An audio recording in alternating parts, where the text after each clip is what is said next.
भारतीय सेना ने डोनाल्ड ट्रंप की भयंकर बेइज्जती कर दी है। डोनाल्ड ट्रंप बार बार कह रहे थे कि भारत पाकिस्तान की लड़ाई में 5 से 6 फाइटर जेट गिरे थे। लोग कह रहे थे कि ट्रंप भारत को फाइटर जेट की जो बात है वो कह रहे हैं, लेकिन भारतीय सेना ने सामने आकर ट्रंप को झूठा बता दिया और साफ साफ कह दिया कि भारत ने पाकिस्तान के लड़ाकू विमान गिराए थे। वायुसेना प्रमुख एपी सिंह ने ऑपरेशन सिंदूर पर नया खुलासा कर दिया है। एयर चीफ मार्शल ने कहा है कि भारत ने पाकिस्तान के 6 विमान मार गिराए थे। पहली बार वायुसेना प्रमुख ने खुलासा किया है कि पाकिस्तान के 5 फाइटर जेट मारे।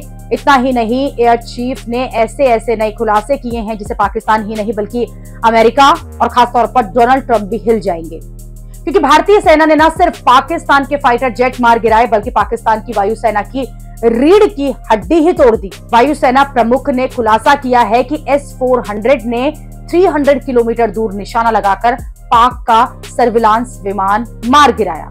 अवाक्स जैसे विमानों को गिराने का मतलब है दुश्मन की रीढ़ की हड्डी को तोड़ देना। पाकिस्तान के सबसे अहम और महंगे हवाई निगरानी विमान को भारत ने नष्ट कर दिया था। वायुसेना प्रमुख ने खुलासा किया कि युद्ध हाई टेक्नोलॉजी वाला युद्ध था।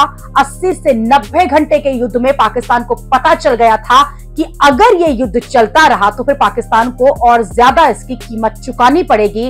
इसलिए पाकिस्तान सीज फायर करवाने के लिए आगे आया। पाकिस्तान ने संदेशा भेजा और वो स्वीकार कर लिया गया कि युद्ध जारी नहीं रहेगा।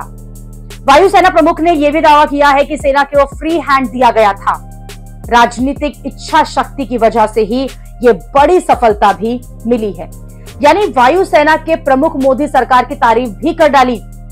ये विपक्ष के लिए बड़ा झटका है, क्योंकि विपक्ष तो ये कह रहा था कि सेना के हाथ बंधे हुए थे और इसी वजह से सेना को अपने विमानों का नुकसान हुआ।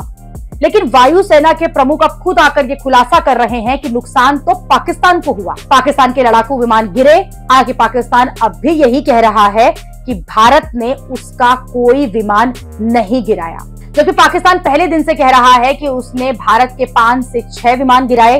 यही बात डोनाल्ड ट्रंप जो हैं वो भी गा रहे थे, लेकिन वो भी ये नहीं बता रहे थे कि ये विमान आखिरकार किस देश के गिरे थे।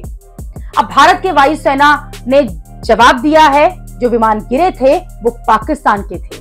पाकिस्तान को ही नुकसान हुआ।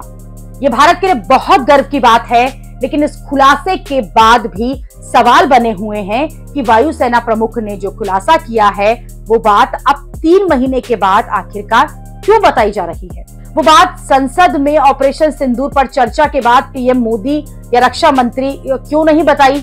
इतनी बड़ी कामयाबी मिली थी तो ये बात तो ऑपरेशन सिंदूर के वक्त ही तुरंत बता देनी चाहिए थी। इसमें 3 महीने क्यों लगे? जब ट्रंप बोलने लगे, पूरी दुनिया बोलने लगी, भारत के विमानों की बात होने लगी, तब जाकर ये खुलासा हो रहा है।